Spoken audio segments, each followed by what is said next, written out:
ala sayyidina wa maulana Muhammadin wa ala alihi wa ashabihi ajma'in. Ya Allah, semoga salawat dan salam senantiasa Engkau curahkan untuk hamba kekasih-Mu, untuk baginda Nabi kita Muhammad alaihi salatu wassalam, yang malam ini kita berada di malam Jumat tanggal 24 Jumadal Ula 1442 Hijriah. Dan insya Allah kita semua tahu dengan keutamaan hari Jumat. Semoga Allah membimbing kita untuk menjadikan hari ini hari yang penuh dengan berkah. Jamaah rahimakumullah, kita akan bicara tentang sedekah. Sedekah berasal dari kata as-sidq, kejujuran atau kebenaran. Para ulama menyebutkan bahwasanya sedekah itu berangkat dari kebenaran iman seorang hamba. Kejujuran dia, keyakinan dia dengan apa yang Allah perintahkan dan apa yang Allah janjikan.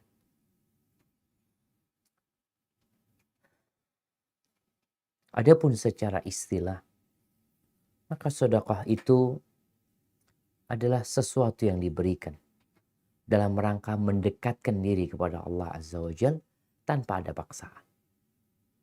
Makanya sedekah itu nggak boleh ada paksaan. Yang diberikan kepada orang yang membutuhkan dalam rangka mendekatkan diri kepada Allah Azza wa Jal tanpa ada paksaan. Kalau bicara sedekah ya, kita akan mendapati banyak kalimat dalam Al-Quranul Karim yang maknanya sedekah. Contoh nih, di surat Al-Baqarah ayat 254. Allah Jalla Jalaluh menyebutnya dengan infak. Mereka yang menginfakkan hartanya diperintahkan untuk berinfak. Itu mengeluarkan sesuatu yang kita miliki.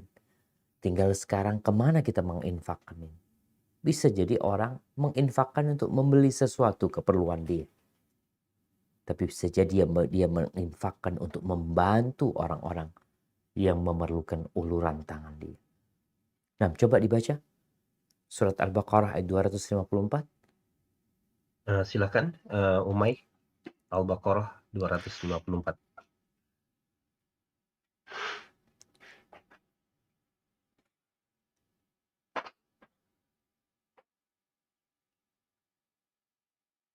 Di audionya di onin dulu. Admin, tolong. Yang Akbar di onin, admin.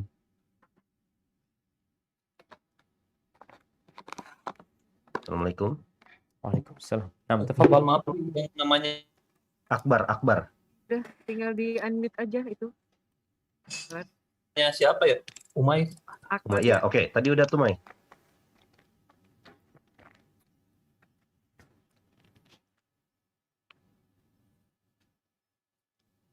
Umay pakai Ya. apa? Oke. Maaf. A'udzu billahi minasyaitonir rajim. Bismillahirrahmanirrahim. Allah la ilaha. Ayat 254. 254, May. Maaf. Itu yang di screen. Ya ayyuhalladzina amanu anfiqu mimma razaqnakum min qabli an ya'tiya yawmun la bay'un fihi wala khullatun wala syafa'ah wal kafirun humudz zalimun.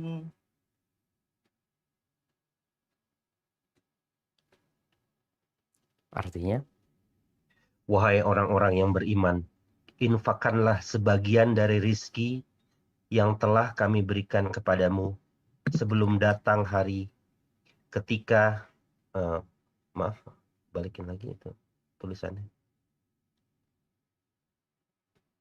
Sorry, tulisannya. Nah, Oke, ketika tidak ada lagi jual beli, tidak ada lagi persahabatan, dan tidak ada lagi syafaat, orang-orang kafir itulah orang yang zalim.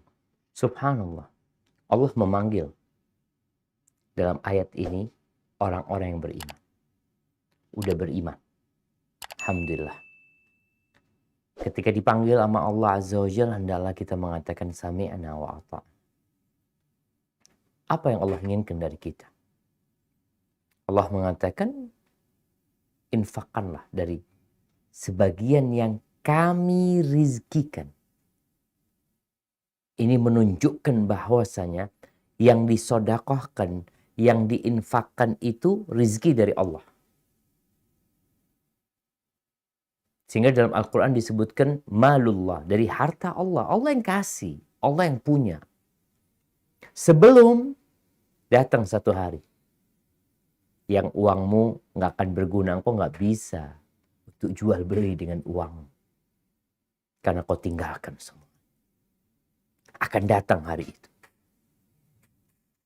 Karena kalau bicara orang memiliki uang, untuk apa? Untuk membeli sesuatu. Tapi tatkala dia berangkat ke satu tempat yang uang tidak laku, maka nggak ada gunanya dia bawa duit. Ya, perkawanan, persahabatan, nggak ada guna lagi. Semua orang nafsi-nafsi. Bicara syafaat, semua orang mikirin dirinya. Sebelum nanti akan ada syafaat. Tapi yang jelas, semua akan memikirkan dirinya sendiri pada hari itu. Sampai mereka tahu bahwa Allah menyelamatkan mereka dari api neraka. Kemudian sedekah ini ada dua macam. Ada sedekah yang wajib, yang disebut zakat. Ada sedekah yang sunnah.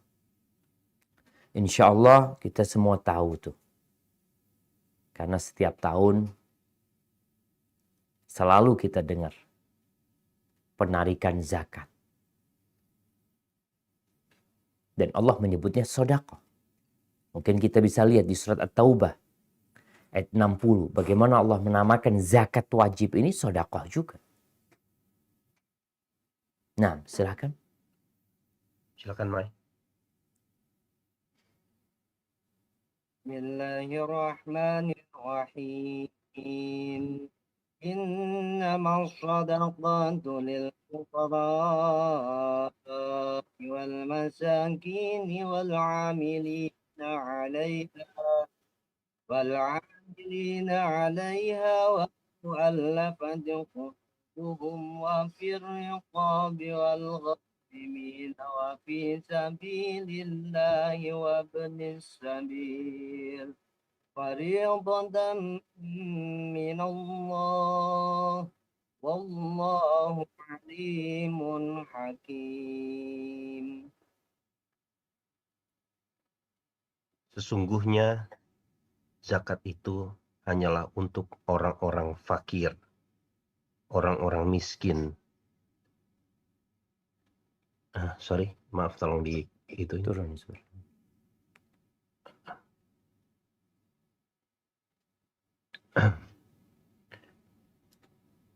Amil zakat orang yang dilunakkan ya, nggak kebaca saya tadi, maaf. Hatinya mu'alaf untuk memerdekakan hamba sahaya, untuk membebaskan orang yang berhutang, untuk jalan Allah dan untuk orang yang sedang dalam perjalanan sebagai kewajiban dari Allah. Allah Maha Mengetahui, Maha Bijaksana. Barakallahu fikum. Di ayat ini Allah mengatakan innamas sadaqah. Sedekah itu untuk siapa? Ini berbincang tentang zakat. Ada 8 golongan yang mereka berhak mendapatkan zakat. Dan kalau bicara zakat yang wajib, ya, itu ada yang berurusan dengan emas dan perak. Di mana ada nisabnya. Yang kewajibannya hanya setahun sekali ketika harta itu berputar dengan jumlah nisab yang sudah ditentukan. Kemudian zakat itu juga berkaitan dengan hewan-hewan ternak. Ada onta, ada sapi, ada kambing ya. Kemudian zakat itu juga dikeluarkan dari makanan-makanan pokok. Seperti gandum, kurma, kemudian kalau di negeri kita mungkin ada beras, ada jagung. Kemudian zakat itu juga dikeluarkan dari barang-barang dagangan yang disiapkan untuk jual beli, di situ ada zakatnya juga. Ini bicara yang wajib. Adapun kalau yang sunnah, maka yang sunnah ini adalah sebuah anjuran sepanjang masa tanpa ada batasan waktu tertentu, tempat tertentu, nggak ada, bebas. Engkau punya rezeki, mau dikasih banyak, mau kasih sedikit, terserah engkau. Namun ada waktu-waktu yang lebih utama. Seperti Ramadan. Tapi kenapa Rasul SAW di bulan Ramadan itu beda sedekah? Beliau itu orang yang dermawan. Tapi tatkala masuk Ramadan, wa kana ajwad ma yakun, beliau lebih dermawan lagi. Kemudian bersedekah di 10 awal Dzulhijjah yang memang harinya mulia. Sehingga kita mendapatkan keutamaan beramal soleh pada hari tersebut. Lalu mungkin yang sering kita dengar sedekah di hari Jumat. Walaupun memang nggak ada hadis yang sahih yang menjelaskan tentang sedekah di hari Jumat ini. Tapi berkaitan dengan hari yang paling mulia. Di mana Nabi SAW mengatakan, Inna min khairi ayyamikum yaumul Jumu'ah. Hari terbaik kalian adalah hari Jumat. Pada hari itu diciptakan Nabi Adam, dimasukkan ke surga, dikeluarkan dari surga. Pada hari itu akan terjadi kiamat. Dan pada hari itu akan dibangkitkan manusia kembali. Kita disuruh banyak-banyak sholawat kepada Nabi SAW.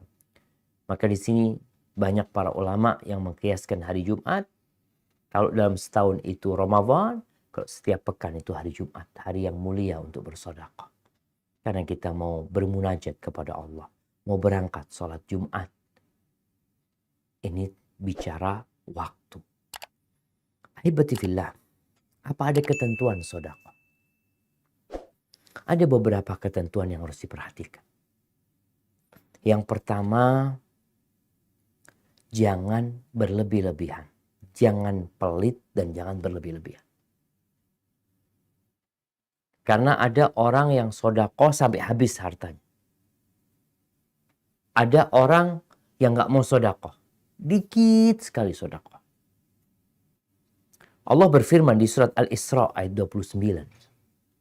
Di surat Al-Isra ayat 29 Allah memberikan arahan. Gimana sih engkau berinfak? Bagaimana kita tatkala memiliki harta? Jangan semuanya dikasihkan dan jangan ditahan semuanya. Sebagianlah engkau keluarkan. Nah, silakan dibaca. Silakan, Mai. Bismillahirrahmanirrahim. ولا تجعل يدك مغلولة إلى عنقك ولا تبسطها كل البسط فتقعد ملوما محسورا. Maaf, terjemahannya tolong di ke layar lebarin. Nah, admin, tolong terjemahannya di ke layar lebarin.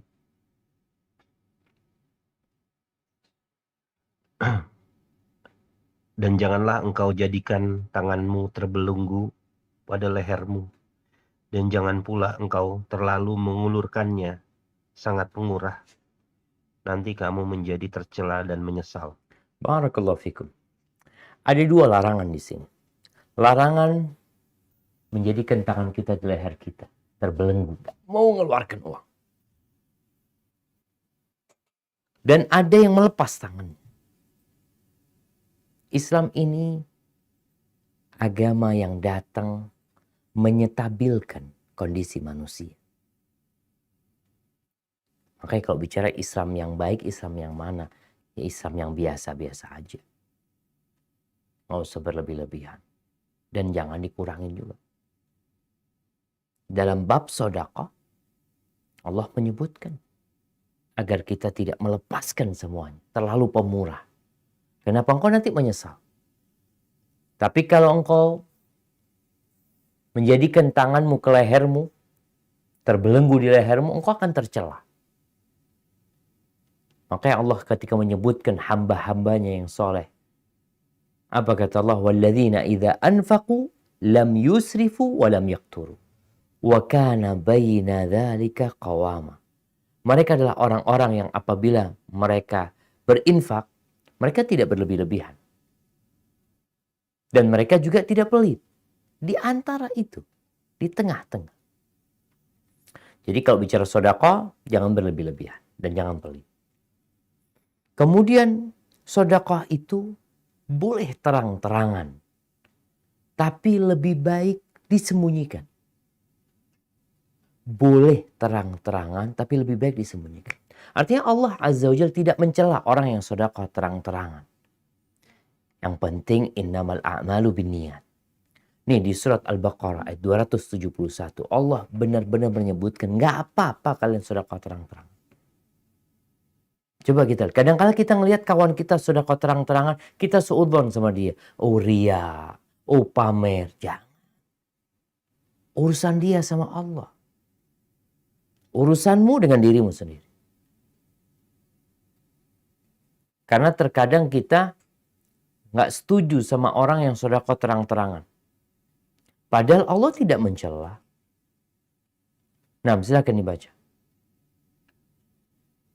Bismillahirrahmanirrahim. In tubdu sadaqati fa ni'ma hiya wa in tukhfuha wa tutuha al-fuqara fa huwa khairun lakum wa yukaffiru ankum min sayyi'atikum wallahu bima ta'maluna khabir. Jika kamu menampakkan sedekah-sedekahmu, maka itu baik kerjakan. Masya Allah, barakallahu fiik. Ingat, Allah tidak mencela. Allah mengatakan, in tubdus sadaqat fa ni'mah. Kalau kalian menampakkan sedekah, terang-terangan sedekah, itu baik buat kalian. Tapi kalau kalian sembunyikan, itu lebih baik. Lebih baik kita sembunyikan tatkala memberi orang fakir. Agar dia nggak malu ya. Agar kita juga nggak mudah digodain untuk ria. Karena nggak ada orang yang tahu. Kita bisa transfer ke orang fakir tersebut. Kita bisa letakkan di depan pintunya. Bisa kita kerjakan. Dan sang fakir pun akan merasa terhormat. Karena kadang-kadang kalau dikasih terang-terangan ya dia merasa malu. Dia merasa utang budi. Dia merasa tangannya di bawah. Dia merasa hina. Sehingga nanti orang-orang gak mau bergaul sama dia. Maka tatkala kita sedekahnya sembunyi-sembunyi itu lebih baik. Ahibati fillah. Yang ketiga, yang pertama tadi bicara gak boleh berlebih-lebihan. Yang kedua, boleh terang-terangan, tapi disembunyikan lebih baik. Yang ketiga, ini harus ikhlas. Lillahi ta'ala. Nggak boleh ria. Dan tidak boleh mengungkit-ungkit sedekah. Terkadang kita nih, dikecewakan sama orang-orang yang kita bantu. Kawan, kerabat. Tatkala mereka susah, kita bantu. Untuk sekolah, untuk kuliah, sampai bekerja. Tatkala dia sukses, lupa sama kita. Kemudian kita ingin mengungkit. Mengatakan, nggak ingat engkau dulu. Siapa yang biayai sekolahmu? Ini perlu jadi catatan buat kita. Orang yang ikhlas itu nggak peduli sama kawan yang dia bantu, sama kerabat yang dia tolong. Mau terima kasih, mau nggak terima kasih, mau balas budi, nggak balas, nggak ada urusan. Karena dia beramal untuk Allah Azza wa Jalla. Sayang kalau kita sudah sodako, udah keluar duit, jadi azab buat kita. Bayangkan duit kita berkurang nih. Lalu tuh duit jadi azab kita di neraka. Bukan jadi pahala. Ntar kita akan bicarakan fadilah sodako. Iya, fadilah sodako itu apabila memenuhi kriteria. Kalau enggak, bukan jadi fadilah, jadi azab. Maka Allah sebutkan di surat Al-Baqarah ayat 264 tentang jangan sampai sia-sia sodakoh yang kita berikan gara-gara kita riya, kita mengungkit-ungkit, atau kita menyakiti orang yang kita kasih. Nah, silakan dibaca.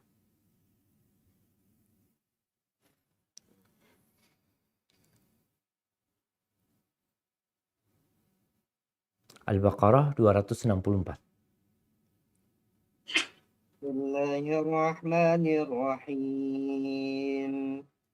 يا أيها الذين آمنوا لا تبطلوا صدقاتكم بالمن والأذى كالذي ينفق ماله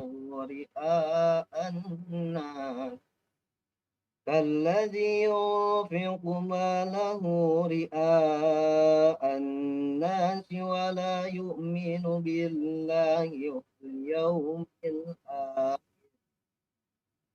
فمثله كمثل صفوان عليه تراب فأصابه وابل فتركه صلدا لا يقدرون على شيء مما كسبوا والله لا يهدي القوم الكافرين.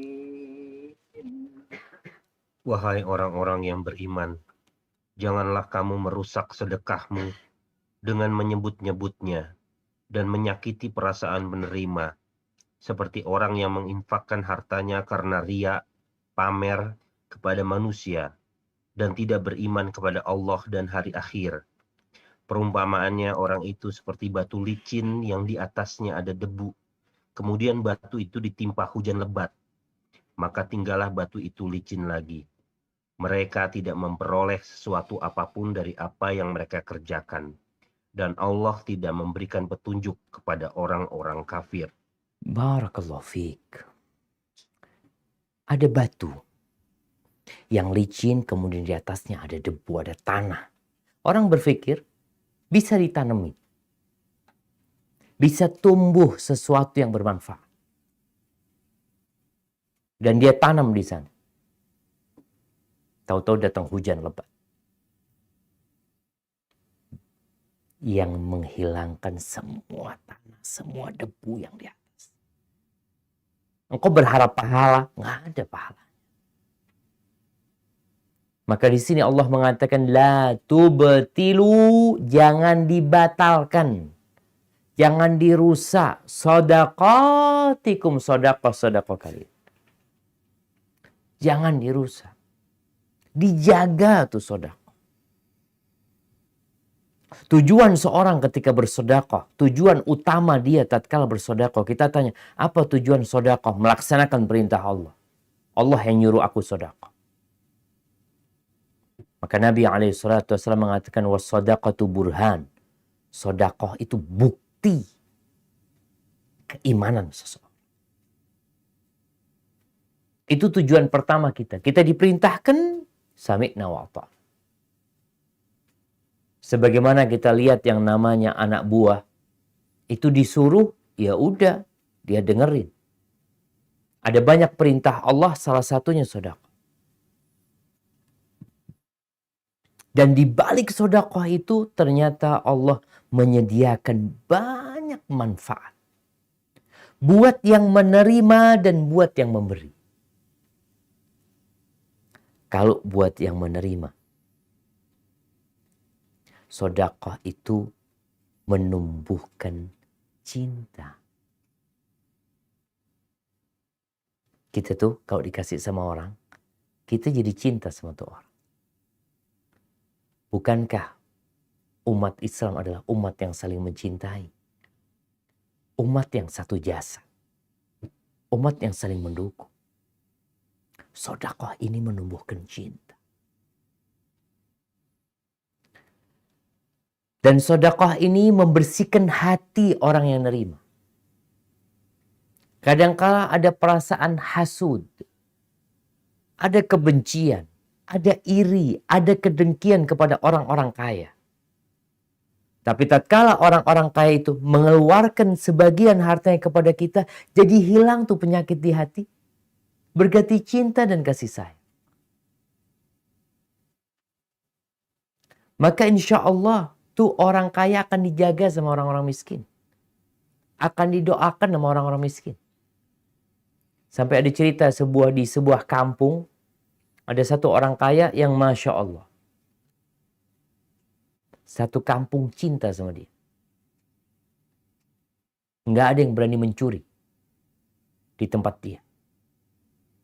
Karena mereka tahu, ini orang baik. Di antara masyarakat, saling menghargai, saling menghormati. Dengan engkau mengeluarkan sedikit harta. Jadi kalau bicara manfaat sedekah, sebelum untuk orang yang kita kasih, sebenarnya manfaat itu buat kita sendiri. Bahkan Nabi alaihi salatu wassalam, bagaimana beliau menganjurkan sedekah. Dan menyebutkan faedah sedekah buat orang yang memberi. Kalau tadi berkaitan dengan orang yang menerima. Di mana sedekah akan mengentas kemiskinan, akan menumbuh cinta dan kasih sayang di antara masyarakat, mengurangi tindakan kriminal. Karena yang kaya berbagi sama yang miskin. Nggak dinikmatin sendiri hasil kekayaan. Bahkan orang miskin berharap nih orang kaya dapat fulus lagi. Kenapa? Kalau dia dapat rezeki, kita kecipratan, kata mereka. Adapun manfaat buat orang yang bersedekah, maka ada banyak kali. Nggak cukup kayaknya kajian kita ini untuk membahas semua manfaat tersebut. Yang pertama, sedekah itu mematikan amarah Allah Azza wa Jalla. Dalam hadis yang diriwayatkan oleh Al-Mundhiri dalam At-Targhib wa Tarhib, Nabi alaihissalatu wassalam mengatakan, inna sadaqatas sir tudfi'u ghadabar Rabb. Sesungguhnya sedekah sembunyi-sembunyi, sedekah yang dirahasiakan itu mematikan murka Allah Azza wa Jalla. Mungkin kita punya dosa yang nggak ada orang yang tahu. Hanya antara kita sama Allah Azza wa Jalla. Kadang-kala ada yang bertanya, gimana Ustaz ketika Anda bertobat, sedekah sembunyi-sembunyi kok.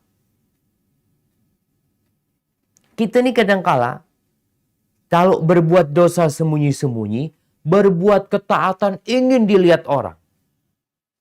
Tadi udah disampaikan bahwasanya Allah tidak melarang kok sedekah terang-terangan, tapi sedekah sembunyi-sembunyi itu lebih baik. Di antara fadilahnya, keutamaannya akan mematikan murka Allah Azza wa Jalla. Tidak ada orang yang tahu ketika engkau sedekah. Yang kedua, sedekah itu menghapuskan dosa. Rasulullah sallallahu alaihi wasallam dalam hadis yang diriwayatkan Al-Mundhiri dalam At-Targhib wa Tarhib, Nabi bersabda alaihi salatu wassalam, "Was-sadaqatu tudfi'ul khati'a kama tudfi'ul ma'un nar." Sedekah secara umum itu mematikan panasnya dosa sebagaimana air mematikan api.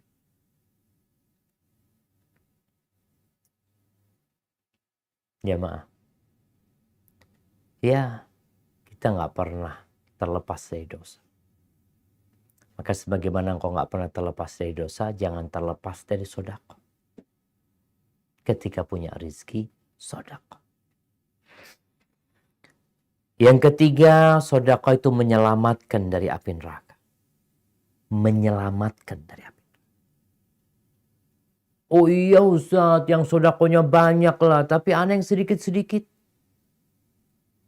Dalam hadis riwayatkan Imam Bukhari, Rasulullah sallallahu alaihi wasallam mengatakan fattaqun nar walau bisyiqqi tamrah. Selamatkan diri kalian dari api neraka walaupun dengan setengah butir kurma, bukan satu kurma, setengah. Kita itu nggak tahu jemaah. Jangan pernah meremehkan amal soleh.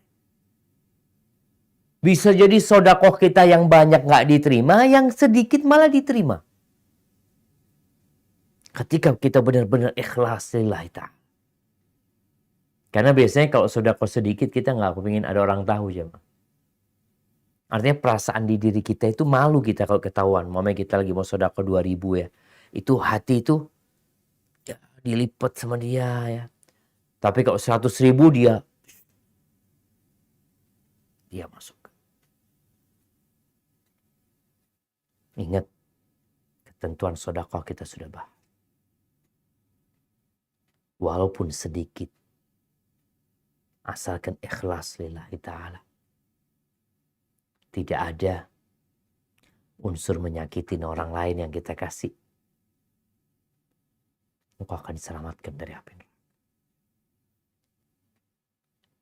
Yang keempat, pada hari kiamat tatkala manusia dibangkitkan, mereka dalam kondisi telanjang, digiring ke padang mahsyar. Lalu matahari akan didekatkan kepada mereka. Mereka pun tenggelam dalam keringat mereka. Terus gimana? Ada orang-orang yang mendapatkan naungan pada hari kiamat. Di antaranya ada 7 orang ya. Insya Allah kita semua hafal tuh tentang 7 orang itu. Salah satunya orang yang sedekah dengan tangan kanannya, tapi tangan kirinya tidak tahu. Ini spesial nih. Tapi di hadis yang lainnya, hadis Uqbah bin Amir radhiyallahu anhu, Rasulullah sallallahu alaihi wasallam bersabda, "Kullu mri'in fi dhilli sadaqati hatta yuqda bainan nas." Semua orang itu akan berada di naungan sedekah sampai nanti persidangan diselesaikan. Ya terserah engkau. Kalau sekarang orang ingin punya rumah yang besar, di tanah yang luas, yang ada pohonan-pohonan yang besar juga, pakai AC, nikmat hidup di sana, itu rumahmu di dunia. Tapi nanti engkau dikeluarkan dari kuburan gak bawa rumah. Rumahmu engkau tinggal. Kendaraanmu engkau tinggal. Engkau akan bawa amalanmu. Disinilah sedekah. Semua orang akan berada di naungan sedekahnya. Maka seperti apa sedekahmu, seperti itu pula engkau akan mendapatkan naungan. Qala Yazid, ini perawi hadis ini mengatakan, fakana Abu Marsad. Abu Marsad ini gurunya Yazid. Dia meriwayatkan dari Abu Marsad, la yukhti'uhu yaumun illa tasaddaqa fihi bisyai. Tidak ada hari yang berlalu kecuali dia sedekah. Walau ka'kah au basalah. Walaupun yang dia sedekahkan itu kue, biskuit. Biskuit yang dia sedekahkan. Atau bawang merah. 1 bawang merah. Jadi dia selalu berusaha, nggak ada hari kecuali beliau sedekah. Ini pelajaran buat kita. Artinya antum sedekah bisa jadi antum ngantor, di jalan beli gorengan, beli roti goreng atau apa, bawa ke kantor, buka ya fadl. Tiap hari.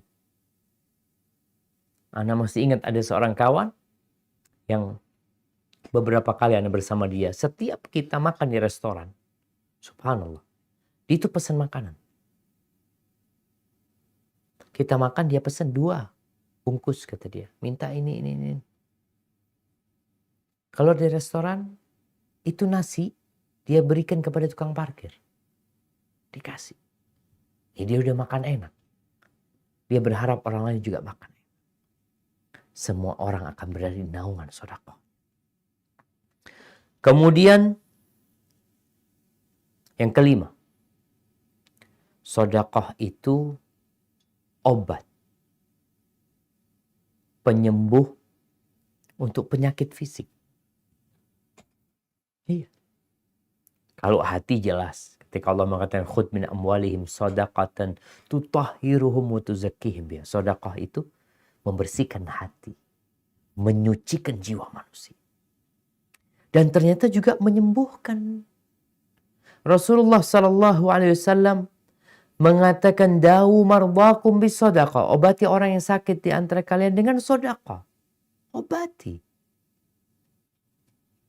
Kita itu berangkat ke dokter, berangkat ke rumah sakit, lupa bahwa sedekah ini juga penyembuh gitu loh.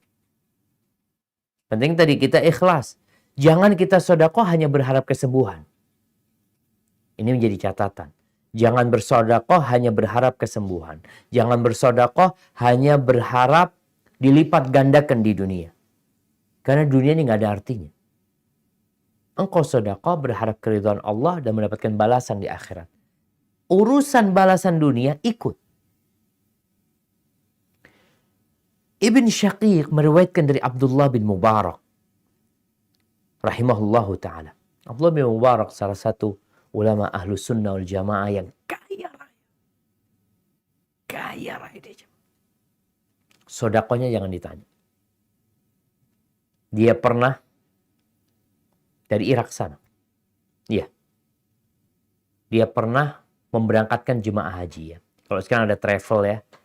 Dia itu menyampaikan kepada masyarakat di kota beliau. Siapa yang mau berangkat haji? Tahun ini aku berangkat haji. Akhirnya ikut kafilahnya Abdullah bin Mubarak. Banyak orang. Akhirnya mereka bayar. Jadi, duitnya itu taruh di kantong. Dulu kan duitnya emas dan perak ya, dinar dan dirham. Taruh di kantong, diikat, kasih nama Fulan. Ya, Fulan berangkat lagi, kasih nama Fulan. Fulan, Masya Allah. Banyak yang berangkat sama Abdullah bin Mubarak. Udah. Sampai Mekah. Ditanya, mereka mau belanja apa nih? Mereka mengatakan mau belanja ini, belanjain. Kan duitnya ada di Abdullah bin Mubarak. Jadi uang saku, bekal, dan biayanya di Abdullah bin Mubarak semuanya. Nanti di Madinah seperti itu. Kalian kepingin beli apa buat keluarga? Beli ini, beli kan. Kalau Abdullah bin Mubarak pedagang. Sehingga dia juga pinter. Kalau beli jangan beli sedikit gitu loh. Namanya bawa jamaah 50 orang. Ya udah beli buat 50 orang. Sehingga lebih murah. Sampai pulang ke negeri mereka. Akhirnya Abdullah bin Mubarak, orang-orang sudah sampai rumahnya. Setelah 3 hari diundang makan sama Abdullah bin Mubarak. Diundang makan, datang. Selesai makan, dipanggil satu persatu. Fulan, ini duitnya engkau. Fulan, dibalikin duitnya semua. Rombongan jemaah haji dia, duitnya dibalikin semua. Mereka berangkat dengan biaya Abdullah bin Mubarak. Rahimahullahu ta'ala. Ini sosok alim ulama yang al-alim, al-amil bi'ilmi. Seorang yang alim dan mengamalkan. Rahimahullahu ta'ala. Syaqiq mendengar Abdullah bin Mubarak, dia pernah ditanya oleh seorang laki-laki, an qurhatin fi rukbatihi. Jadi di lututnya itu ada borok yang sudah selama 7 tahun nggak sembuh-sembuh. Dia sudah berobat kemana-mana, tapi nggak sembuh. Ada dokter fulan berangkat tiap. Wasa'al al-atibah. Udah tanya dokter juga nggak ada yang berguna. Lalu Abdullah bin Mubarak mengatakan, idhab fahfir bi'ran fi makani hajatin ilal ma'. Engkau berangkatlah ke tempat yang membutuhkan air, engkau gali sumur di sana. Keluarkan duitmu, engkau gali sumur di sana. Fa inni arju an yanbu'a hunak ainun. Aku berharap keluar mata air di sana dan darah serta nanah yang keluar dari lututmu berhenti. Subhanallah. Berangkat orang cari tempat yang membutuhkan air, dia gali sumur dan betul air itu keluar dan borok dia sembuh. Subhanallah. Jangan diremehkan saudara. Kadang-kadang kau sampai berangkat ke Singapura, berangkat ke Penang, berangkat ke Amerika, berangkat ke Jerman untuk berobat. Tapi lupa bahwa sedekah salah satu pintu berobat. Kemudian sedekah ini juga tadi mengobatin penyakit hati. Ketika hati kita keras ya. Ada orang yang sulit mendengarkan nasihat. Anak ini ya Allah ya. Udah lama gak menangis. Ingin tobat tapi gak tobat. Kayaknya hatinya udah keras. Rasulullah SAW ketika datang seorang mengeluh kepada Nabi tentang kerasnya hati dia. Dalam hadis riwayat Ahmad beliau mengatakan, "Idza aratta talyina qalbika," kalau engkau ingin hatimu dilembutkan, fa'at'imil miskin, kasih makan orang-orang miskin. Kasih makan orang miskin. Kalau ingin hatimu dilembutkan, wamsah ala ra'sil yatim, dan usap tuh kepalanya anak yatim. Perhatian sama mereka. Ini manfaat sedekah tadi. Karena orang biasanya kalau sudah sibuk dengan dunianya, hatinya itu keras. Yang ada dalam benak dia, keuntungan, dan keuntungan. Nggak mau rugi. Sedekah, takut rugi dia. Padahal di situ ada obat buat hati kita. Kemudian yang ketujuh. Allah itu dengan kita bersedekah menolak bala-bala yang datang. Kita nggak tahu apa yang akan terjadi sama kita. Kita ini takut sama COVID-19. Kita pakai masker. Kita menjaga jarak. Kita suka mencuci tangan kita. Tapi kita nggak tahu jemaah. Bala itu bukan hanya COVID-19. Engkau kadang-kala naik motor tahu-tahu ada truk yang belong remnya. Siapa yang tahu? Nggak ada yang tahu. Kadangkala kita sedang makan di warung, ambruk warungnya. Maka sedekah ini termasuk sarana untuk tolak bala. Kata Nabi alaihi salatu wassalam, "Sana'i'ul ma'ruf taqi masari as-su' wal afat wal halakat." Perbuatan baik, menolong orang lain, membantu orang lain, itu menyelamatkan dari mati buruk. Dari penyakit-penyakit. Dari kehancuran-kehancuran. Kita nih, karena takut musibah, ikut asuransi. Kita melakukan ini itu, nanti kalau kebakaran apa, tidak ada yang menggantinya. Nggak yakin Allah ganti. Ya kan ada usaha dari manusia. Iya, engkau usaha. Asuransikan dirimu. Asuransikan perusahaanmu. Kepada Allah Azza wa Jalla. Dengan berbagi dengan orang-orang miskin. Dengan bersedekah. Membantu mereka. Kemudian jamaah, sedekah ini, ingat, engkau akan didoakan oleh malaikat tiap hari.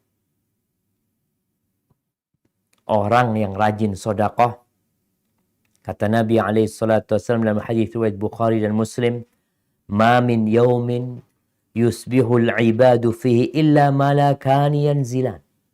Tidak ada hari kecuali di pagi hari ini ada dua malaikat yang turun. Yang satu berdoa, Allahumma a'ti munfiqan khalafan. Ya Allah, berikan kepada orang yang berbagi gantinya. Wa a'ti mumsikan talafan. Dan berikan kepada orang yang kikir, yang pelit, kehancuran. Subhanallah. Loh, tapi Ustaz tambah kaya dia. Nah, nggak dapat manfaat dari harta. Jadi bentuk kehancuran ini bukan berarti dia jatuh miskin. Di antara bentuk kehancuran itu kerusaknya harta dia. Harta itu jadi azab buat dia. Orang seharusnya ketika punya harta itu kan jadi tenang hidupnya. Dia punya yang dia makan esok hari. Dia nggak tenang. Dia punya yang dimakan sampai tahun depan. Nggak tenang hidupnya. Takut ini, takut ini.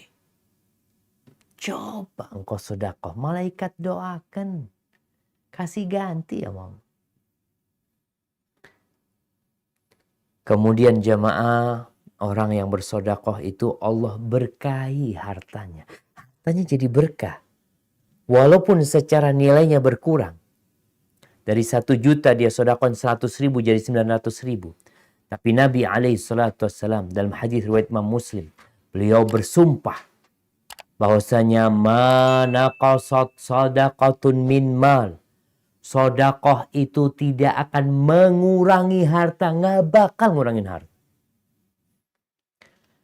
Dan sebenarnya yang kita sedekahkan itu yang harta kita. Yang kita sedekahkan itu yang milik kita. Kita kan kasih ke orang lain kan. Kita punya uang 100 juta. Kita kasihkan ke orang 25 juta. Tersisa 75 juta. Kita berpikir yang punya kita 75 juta. Yang kau kasihkan ke fakir miskin, itu yang milik. Dalam hadis riwayat Muslim, Nabi SAW menyembelih seekor kambing. Lalu memerintahkan kepada Aisyah untuk dibagikan ke tetangga. Ketika Nabi pulang, SAW, beliau bertanya kepada Aisyah. Beliau mengatakan, gimana kambingnya? Sisa berapa? Qalat ma baqiya minha illa katifuha. Nggak ada yang tersisa, habis sudah. Kecuali tangannya. Tinggal ya kakinya, tapi bagian depan. Illa katifuha. Lengannya. Kata Nabi SAW, baqiya kulluha ghairu katifiha. Yang tersisa itu semuanya sebenarnya. Kecuali lengannya. Kenapa? Yang lengannya kita akan makan, lalu akan jadi kotoran. Sedangkan yang disedekahkan, itu yang milik kita. Ahibati fillah, Allah akan melipat gandakan sedekah kita. Makanya kadang-kala kita nih takut mau sedekah ya. Di dalam Al-Quran Al-Karim, Allah menggunakan beberapa metode untuk membujuk orang ini supaya mau sedekah. Udah, kalau engkau nggak mau ngasih hartamu cuma-cuma, udah Allah utang. Di surat Al-Hadid, coba kita baca surat Al-Hadid ayat 18. Nah,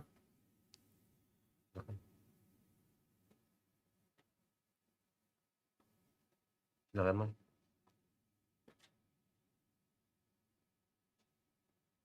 nah.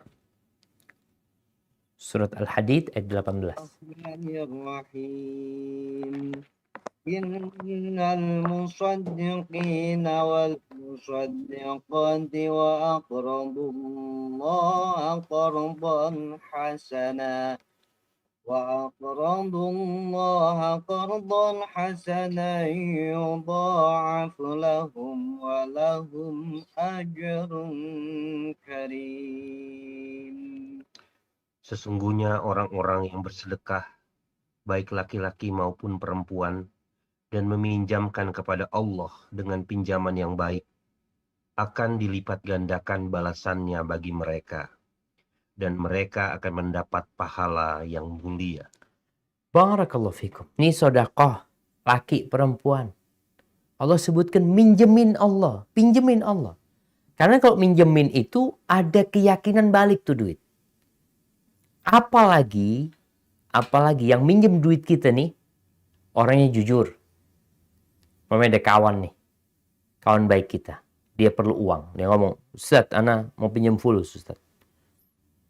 Berapa? 100 juta. Fadhal. Ana tahu orang ini nggak pernah bohong. Kemudian dia itu, kalau pinjam duit, Masya Allah, biasanya balikinnya lebih. Ini nggak ada persyaratan. Ini bukan riba. Yang riba ketika kita minjemin orang lalu kita tentukan balikin lebih dari apa yang kita berikan. Ini enggak, kita balikan 100 juta. Tapi ini orang baik. Sehingga dia selalu berbuat baik ketika mengembalikan uang tersebut.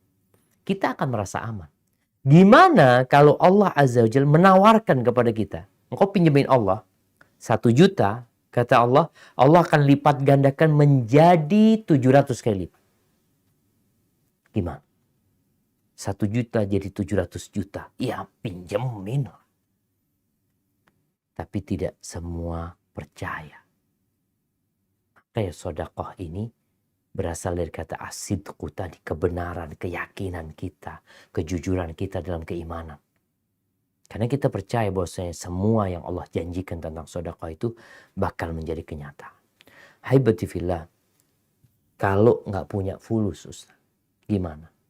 Nggak bisa sodakoh. Subhanallah. Dalam hadis riwayat Imam Muslim, Nabi SAW menjelaskan, yusbihu ala kulli sulama min ahadikum sodakoh. Semua sendi di tubuh kita ini wajib sodakoh. Ada sodakohnya. Jadi kita memakai tubuh kita ini, fasilitas ini Allah berikan kepada kita, ternyata bayar kita. Bayarnya dengan sodakoh. Di tubuh manusia ini katanya ada 360 sendi. Berarti kita tiap hari harus sodakoh 360 sodakoh. Terus gimana nggak punya fulus? Kata Nabi SAW, kullu tasbihatin sodakoh. Setiap tasbih itu bernilai sodakoh. Tahmid sodakoh. Ucapan la ilaha illallah sodakoh. Ucapan Allahu Akbar sodakoh. Memerintahkan kepada kebaikan, mencegah kemungkaran, itu sodakoh. Dan cukup untuk membayar sodakoh sendi kita itu dengan 2 rakaat sholat duha. Subhanallah. Jadi kita tiap hari harus sodakoh. Antum pernah naik kereta nggak bayar, diturunin antum. Ada karcisnya. Dan menggunakan tubuh kita ini ada karcisnya juga. Ada tiket yang harus kita beli. Dengan sodakoh. Senyum sodakoh. Tabassumuka fi wajhi akhika sodakoh. Tidak mengganggu orang lain sodakoh. Kita bisa membantu orang, alhamdulillah. Tapi ada orang anak nggak bisa gitu. Ya udah jangan ganggu orang lain. Itu jadi sodakoh. Dan ingat, setan tidak pernah tinggal diam ketika kita hendak bersodakoh. Allah berfirman di surah Al-Baqarah ayat 268. Di surat Al-Baqarah ayat 268. Nah, tafadhal baca. Silakan, Mai.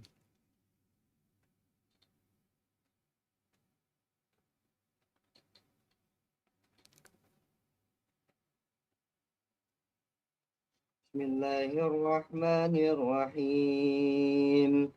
Asyaitanu ya'idukum al-faqra wa ya'murukum bil fahsya'i wallahu ya'idukum maghfiratan minhu wa fadla wallahu wasi'un alim. Setan menjanjikan menakuti kemiskinan kepadamu dan menyuruh kamu berbuat keji, kikir. Allah Maha Luas, Maha Mengetahui. Subhanallah. Setan itu bisikin di telinga kita. Jangan sodakoh, berkurang uangmu nanti. Itu bisikan setan dan itu janji-janji setan. Makanya nanti pada hari kiamat, setan akan mengatakan ketika dicela oleh orang-orang. termasuk orang-orang yang bakhil. Dia akan mencela setan. Gara-gara engkau aku nggak sodako. Mati udah hartaku kutinggalkan. Apa kata setan? Ingat, aku nggak punya kekuasaan atas kalian. Aku nggak bisa maksa kalian tidak sodako. Aku hanya ngajak kalian. Dan aku nggak bisa memaksa kalian untuk tidak bersodako. Kalian sendiri yang maunya. Maka syaitan mengatakan, fala talumuni walumu anfusakum. Jangan celah aku, celah diri kalian sendiri. Dan Allah udah kasih bocoran. Bahwasanya syaitan ini menakut-nakuti dengan kefakiran, kekurangan harta, ini itu, nyuruh kita pelit, kikir. Wallah, sedangkan Allah menjanjikan, engkau akan diampuni loh dosamu. Engkau sedekah diampuni dosamu. Engkau sedekah dikasih ganti sama Allah Azza wa Jalla. Tapi kita lebih percaya sama bisikan syaitan daripada penjelasan Allah Azza wa Jalla. Ahibati fillah. Kalau bicara sedekah yang paling mulia itu sedekah ketika kita masih muda. Ketika sehat. Ketika kita masih punya angan-angan panjang.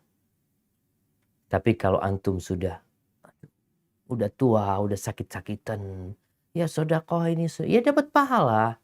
Tapi tidak seperti orang yang sedekah ketika dia muda, sehat, masih berharap umur panjang. Hadza wallahu a'lam bishawab ya. Masih banyak sebenarnya pembahasan tentang sedekah. Mungkin bisa dilanjutkan di sesi tanya jawab. Nah, Anda persilahkan. Masya Allah. Begitu banyak manfaat yang bisa kita dapatkan dengan bersedekah. Semoga bisa memotivasi kita untuk terus tiap hari bersedekah. Insya Allah. Masya Allah. Oke, kita langsung ke pertanyaan. Belum ada, silakan yang mau nanya langsung diketik aja. Mungkin pertanyaan pertama, Juragan mau nanya duluan? Belum. Oke, kalau gitu dari saya dulu. Kalau saya, Pak Ustadz mau nanya, ini kalau bersedekah membantu orang lain itu, apakah benar kita lebih mendahulukan orang-orang yang terdekat gitu, seperti saudara-saudara atau keluarga-keluarga terdekat, teman-teman terdekat, daripada orang-orang yang kita nggak kenal gitu. Itu yang pertama. Terus yang kedua, bolehkah kita menolak membantu orang ketika kita tahu bahwa orang itu mungkin suka bermaksiat? Maksudnya uang yang akan kita kasih ada kemungkinan akan dipakai untuk maksiat. Boleh nggak kita menolaknya? Itu aja sih. Nah, Masya Allah. Barakallahu fikum. Nah, jemaah. Ini yang belum dibahas sebenarnya tadi. Tentang siapa yang paling berhak mendapatkan sedekah kita. Yang pertama, jangan sampai kita sedekah membantu orang lain, ternyata keluarga kita belum tercukupi.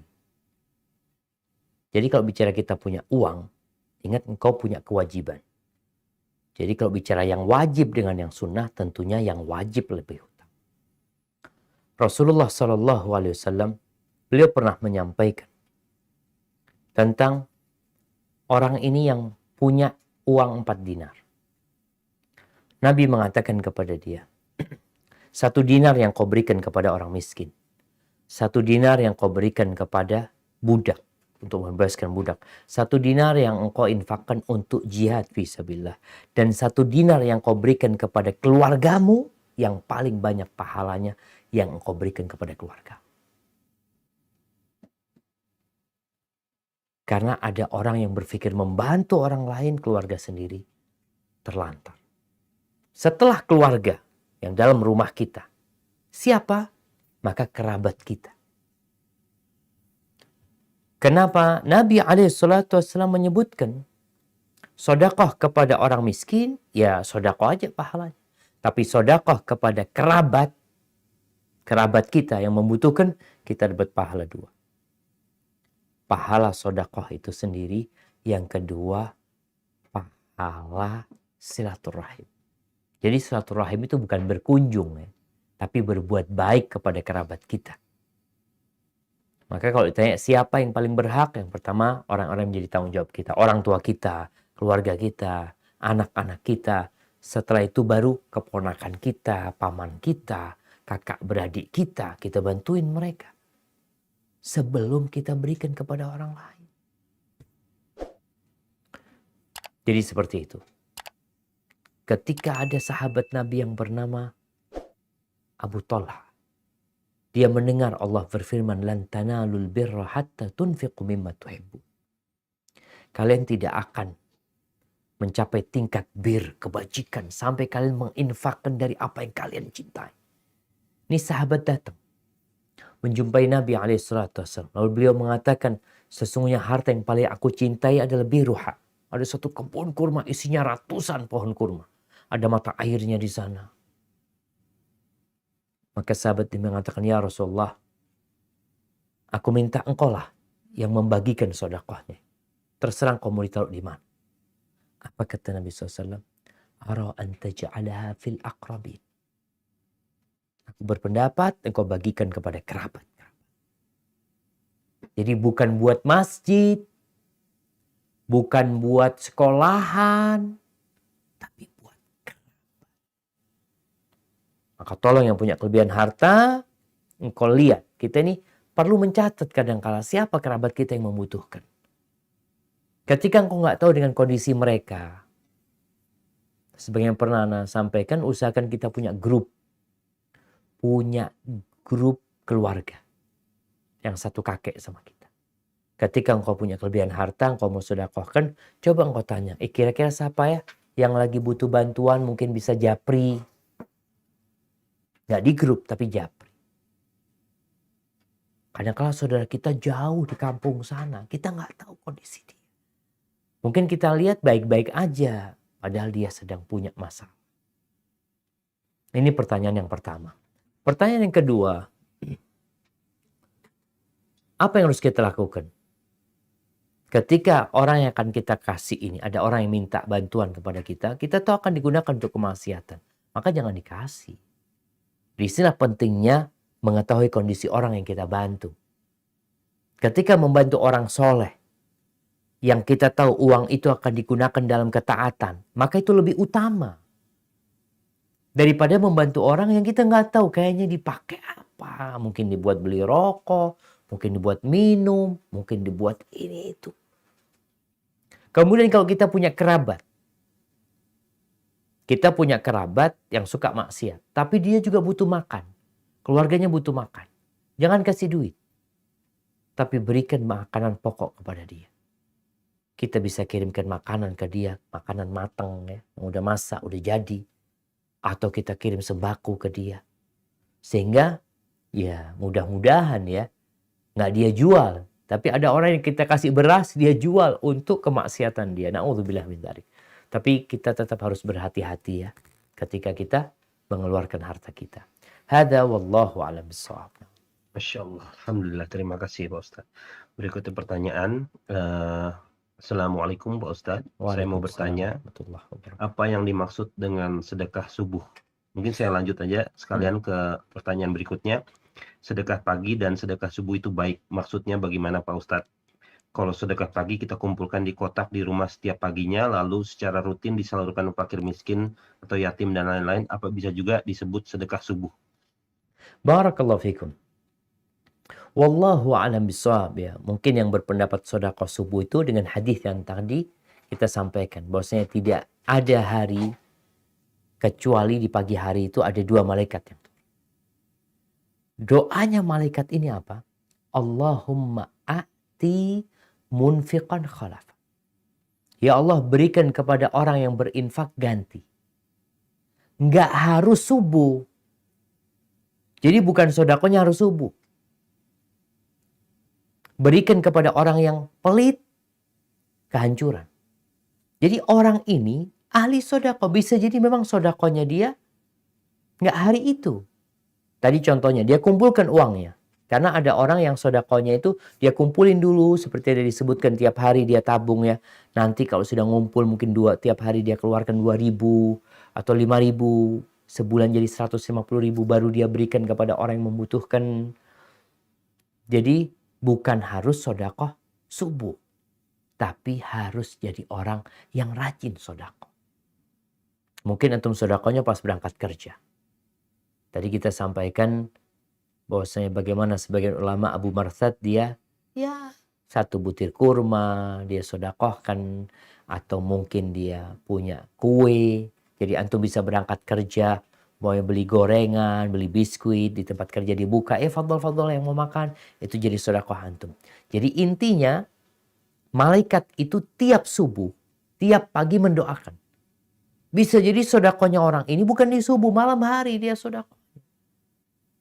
Sehingga siapa saja yang rajin sedekah akan masuk dalam doanya malaikat. Akan masuk dalam doa itu. Walaupun dia nggak di waktu subuh. Karena yang didoakan ini adalah orang yang rajin berinfak ya. Bisa jadi hari itu dia nggak sedekah karena nggak ada fulus. Tapi dia orang yang sangat baik hati. Ketika ada uang dia bagikan, nggak nunggu subuh. Ini juga penting ya. Nabi SAW menyuruh kita untuk tidak menunda-nunda amalan. Umpamanya kita punya rezeki nih. Jam 12 siang, udah siang. Kita dapat rezeki. Waduh, anak sedekahnya nunggu besok. Nunggu subuh besok. Jangan bagikan pada waktu itu. Oh, nggak masuk doanya malaikat. Tetap masuk dalam doa tersebut. Karena doa itu umum sebenarnya. Hanya saja kapan malaikat membaca doanya? Tiap pagi. Ada malaikat turun yang mendoakan seperti itu. Jadi kalau antum sedekahnya di siang hari, di sore hari, di malam hari, insya Allah tetap masuk orang yang rajin bersedekah dan masuk dalam doa malaikat. Hada wallahu a'lam bissawab. Insyaallah, terima kasih Pak Ustadz. Itu sudah menjawab dari 2 pertanyaan ya. Jadi sedekah kapan aja, tapi didoakan sama malaikatnya subuh. Insyaallah. Berikutnya Pak Ustadz, Assalamualaikum warahmatullahi wabarakatuh. Waalaikumsalam warahmatullahi Afwan Ustadz, bolehkah bersedekah sambil berniat sesuatu? Misalnya, ya Allah, hamba ikhlas bersedekah karenamu dan hamba niatkan sedekah ini untuk kesembuhan si fulan atau kemudahan ujian si fulana dan sebagainya. Naam, barakallahu fikum. Hibati fillah. Ada amalan-amalan ketaatan yang di situ Allah menjanjikan balasan di dunia. Seperti sedekah menyembuhkan penyakit. Sedekah menjadikan harta itu berkah. Sedekah menjadi tolak bala akan musibah yang datang. Kalau kita niatnya hanya untuk kesembuhan, niatnya hanya untuk dilipat gandakan, ya insya Allah kita dapat itu. Tapi di dunia aja. Di akhirat gak dapat apa-apa. Ustaz, masa gak dapat apa-apa? Kan niatnya memang minta dunia. Anda kan ikhlas. Iya, engkau ikhlas lillahi ta'ala. Kalau nggak ikhlas ditolak sama Allah SWT. Tapi engkau ikhlas, insya Allah Allah terima. Tapi dari amalanmu engkau hanya minta dunia. Maka sayang kali jemaah. Kalau kita bersedekah, tadi nggak apa-apa kita bersedekah dengan harapan fulan disembuhkan, dikasih berkah di rezeki kita, dijaga di keluarga kita. Tapi niatnya bukan itu. Niatnya tetap berharap berkah di akhirat nanti. Yang dunia ini insya Allah ikut gitu. Para ulama membagi ya. Yang pertama ada orang yang beramal memang benar-benar untuk akhirat dia. Full dia akan mendapatkan pahala. Yang kedua ada orang yang memang beramal untuk dunia. Ya udah kalau dia dapat, udah itu yang dia pinta. Tapi ada orang yang beramal minta akhirat dan minta dunia. Tentunya nggak seperti yang pertama, full dia akan dapat di akhirat. Karena dia sudah minta bagian dia di dunia sebagiannya.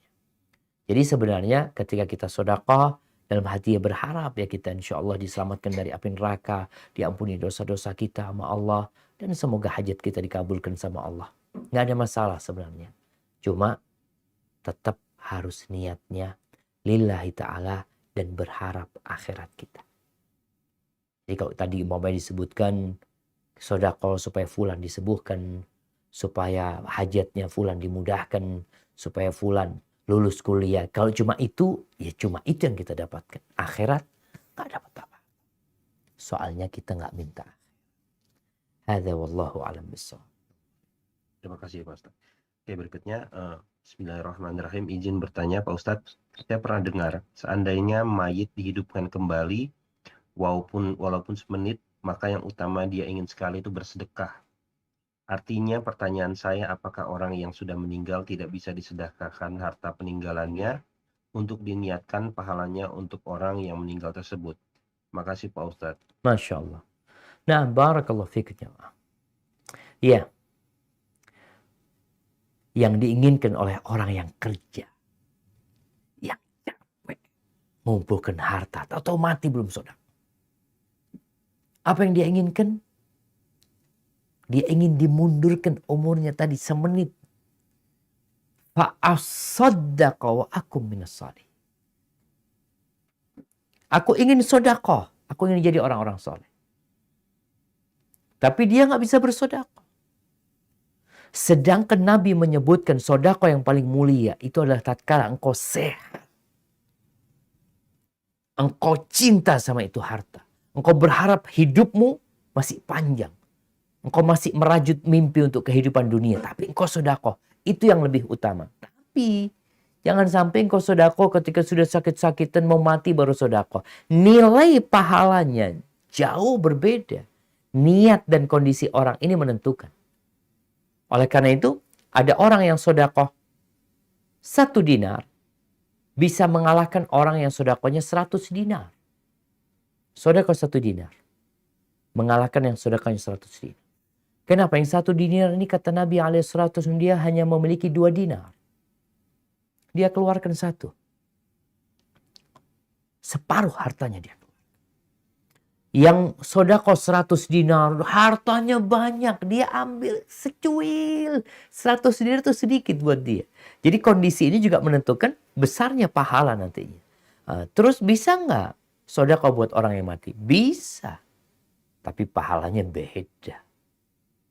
Ketika Sa'ad bin Ubadah bertanya kepada Nabi SAW bahwasanya ibunya meninggal dunia dan belum sempat berwasiat. Afayanfa'uha idza tasaddaqtu anha? Apakah bermanfaat buat dia kalau aku sedekah buat dia? Kata Nabi SAW, "Na'am, tasaddaq anha." Silahkan kau sedekah buat dia. Boleh. Tapi pahalanya berbeda. Kenapa? Karena orang tua kita, mamanya kerabat kita, dia nggak mau sedekah. Kita yang sedekahin dia. Ya mudah-mudahan dia dapat pahala, diampuni dosa-dosanya, tapi sekali lagi nilainya di sisi Allah nggak sama. Yang hidup aja nggak sama. Nah, orang yang hidup nggak sama, yang sehat sama orang yang sakit ketika sedekah pahalanya berbeda. Apalagi yang sudah mati dia. Hadza wallahu a'lam. Terima kasih Pak Ustadz. Berarti pertanyaan yang dari Mbak Heni tentang bolehkah sedekah untuk orang tua sudah terjawab. Oke, Pak Ustadz, ini ada pertanyaan yang di luar dari materi. Nggak apa-apa ya, Pak Ustadz? Tafadhal. Nah. Assalamualaikum warahmatullahi wabarakatuh, Pak Ustadz. Semoga Pak Ustadz selalu dalam lindungan dan keberkahan Allah. Amin. Amin. Mohon waktunya untuk bertanya. Kakak saya wanita, usianya 43 tahun, sudah hidup menjanda selama 8 tahun. Saat ini kakak saya sedang ta'aruf dengan seorang ikhwan. Sudah rutin istikharah dan mendapatkan kecondongan hati. Ikhwan ini sudah menemui abang laki-laki kami dan menyatakan keseriusannya. Saat ini kakak saya ada kendala dari ibu kandung kami. Ibu kami tidak setuju hubungan ini karena ikhwan ini bertato dan secara fisik dirasa kurang sesuai dengan kakak saya. Sebagai informasi tambahan, ikhwan ini sudah beberapa tahun belakangan berhijrah dan bertobat. Selama ta'aruf, kakak saya melihat dia baik agama dan akhlaknya. Terlebih saat ini dia begitu baik dan tulus mengurus ibu kandungnya sendiri yang udah tua. Ibu kami baru 1 kali bertemu dan langsung menolak keras tanpa mau mengenal akhlak dan kepribadiannya terlebih dahulu. Apakah yang harus kakak saya lakukan saat ini? Di lain hal, kakak saya tidak mau menyakiti hati ibu kami karena beliau satu-satunya orang tua kami saat ini. Ayah kami sudah meninggal. Jadi bagaimanakah cara meluluhkan hati ibu agar dilembutkan hatinya untuk merestui? Mengingat usia kakak saya sudah tidak muda lagi. Jazakallah khairan Pak Ustadz. Masya Allah, barakallahu fikum. Ya. Kalau alasan ibu tadi menolak sebenarnya karena cinta sama kakak. Ya secara zahir ya. Bukan takut kehilangan kakak. Karena kadangkala kalau tadi disebutkan kakak ini yang merawat ibu, kadangkala ibu takut juga ketika si putrinya menikah, dia akan sibuk sama suaminya, sehingga lupa sama ibunya. Kadangkala itu juga yang menjadi alasan. Kalau sekarang Bagaimana caranya? Apabila benar yang disebutkan, bahwasanya ikhwan tersebut adalah anak yang sudah hijrah. Memang dia pernah memiliki masa lalu yang kelam. Itu mungkin yang perlu disampaikan kepada ibu. Secara umum yang jadi wali itu bukan ibu. Siapa yang jadi wali? Kakak. Dia yang berhak menikahkan. Tapi kan sang kakak alhamdulillah dia mengerti. Dia takut menyakiti hati ibu. Bagaimana sekarang caranya? Ya perbanyak sholat ya. Minta sama ibu juga. Ibu, kakak ini udah sholat istikharah. Ibu coba sholat istikharah juga. Minta pilihan dari Allah SWT. Karena bisa jadi yang kita benci itu baik buat kita. Dan boleh jadi yang kita suka itu buruk buat kita. Sehingga kalau memang nggak mau dengar dari sang anak, mungkin perlu bantuan saudaranya ibu, kerabatnya ibu. Ya, untuk memahamkan kondisi ikhwan ini tidak seperti yang disangka ibu. Makanya mungkin ikhwan itu perlu datang lagi. Ya. Perlu dia menunjukkan dirinya kepada ibu. Kemudian mungkin kita minta kepada ibu, oke lah bu, gimana kalau kita cari tahu tentang itu ikhwan. Karena kadang-kala ada orang yang nampaknya baik ketika datang ke rumah calon mertua, tapi di balik itu ternyata dia serigala berbulu domba. Ini yang kadang-kala terjadi. Maka sekarang bagaimana mengajak ibu? Yang pertama sholat istikharah. Yang kedua mengajak ibu untuk mencari tahu tentang dia. Kalau nanti benar yang ibu khawatirkan, ya sudah bu, kita batalin. Jadi ibu tetap dikasih harapan. Karena prasangka ibu bisa jadi benar, bisa jadi salah gitu loh. Tapi kita tetap menghargai ibu. Kalau memang yang ibu sangkakan itu benar, ya udah jangan, kasihan sama kakak nantinya. Jadi intinya kalau dia orang soleh, orang baik, Nabi SAW melarang kita menolaknya. Kan Nabi mengatakan, "Idza atakum man tardawna dinahu wa khuluquhu fa'ankihu." Kalau datang kepada kalian seorang laki-laki yang kalian ridhoi agama dan akhlaknya, nikahkan dia. Ini perintah Nabi SAW. Wa illa, kalau kalian tidak menikahkan, akan terjadi fitnah dan kerusakan yang besar di muka bumi. Jadi ditakutkan nanti, jadi rusak ketika orang yang baik-baik ditolak. Hadza wallahu a'lam bishawab. Insyaallah, terima kasih Pak Ustadz. Oke, mungkin kita balik lagi ke soal sedekah. Masih ada waktu ya Pak Ustadz ya, 10 menit lagi ya. Nah. Mungkin yang mau tanya silakan aja. Mungkin sambil menunggu saya yang mau nanya deh. Pak Ustadz, saya mau nanyanya niat sebelum bersedekah itu kan lillahi ta'ala. Kalau saya biasanya sih nggak menyebutkan mau apa karena saya percaya Allah pasti akan memberikan yang terbaik gitu. Jadi saya cuma niat lillahi ta'ala mau bersedekah, minta keridhaan Allah. Apakah bagusnya seperti itu atau bagusnya tuh ada niat yang lebih baik dari itu? Masya Allah. Naam jamaah. Iya. Innamal a'malu binniyat. Amalan itu tergantung niatnya. Makanya kita ini perlu belajar berniat. Sebelum beramal kita perlu mengkaji yang namanya fiqhun niat. Fikih niat. Karena satu amalan bisa mendapatkan pahala yang besar kalau niatnya besar. Kita contohkan nih, orang berangkat ke masjid. Dia masuk ke masjid sebelum adzan atau sebelum sholat subuh. Dia masuk ke masjid. Kadangkala orang niatnya tahiyatul masjid doang. Ya udah dia cuma dapat pahala tahiyatul masjid. Dan bisa jadi niatnya tahiyatul masjid. Niatnya qobliyah subuh. Niatnya sholat wudhu, sunnah wudhu. 3 sholat, amalannya 1. Ini niat. Tadi tatkala kita menyampaikan tentang fadilah dari sedekah ini, itu seharusnya menjadi salah satu niat kita. Apa niatnya? Ana niatnya supaya diampuni dosa ana. Ana niatnya supaya Allah nggak murka sama ana. Ana niatnya supaya diselamatkan dari api neraka. Jadi itu yang akan membuat kita lebih senang lagi sedekah. Kalau enggak, nunggu punya hajat kita baru sedekah. Ya kita mikir, nah alhamdulillah urusan lancar semua, nggak sedekah kita. Tapi tatkala kita mempelajari ternyata niat sedekah itu tadi menghapuskan dosa, menyelamatkan dari api neraka, mematikan murka Allah Azza wa Jal, kemudian menjauhkan kita dari bala dan musibah, membersihkan hati kita, melembutkan hati kita, menjadikan kita orang baik, membuat masyarakat semakin mencintai dan menyayangi. Jadi bukan hajat pribadi kita aja. Kalau kita mintanya dunia, tadi kita dapat dunia, akhirat nggak dapat apa-apa. Karena lagi punya hajat. Tapi usahakan niatnya fadilah tadi yang disebutkan itu menjadi niat kita untuk mendekatkan diri kepada, untuk dapat doanya malaikat. Ya, anak kepingin didoakan malaikat lah ketika sedekah ini ya. Hadza wallahu a'lam bishawab. Jadi seperti itu. Terima kasih Pak Ustadz. Mungkin pertanyaan yang terakhir, apakah meminjamkan uang ke teman atau ke tetangga itu bisa dibilang sedekah juga Pak Ustadz? Masya Allah. Naam jamaah. Iya. Sebagian sahabat Nabi itu, dia lebih suka meminjamkan uang daripada bersedekah. Kenapa? Dia berpikir kalau orang yang disedekahkan belum tentu dia butuh. Kadang-kala orang minta-minta ya kita kasih uang, belum tentu dia butuh. Kadang-kala profesi dia. Tapi kalau orang pinjam uang dan kita tahu dia butuh, lebih utama kita minjemin dia.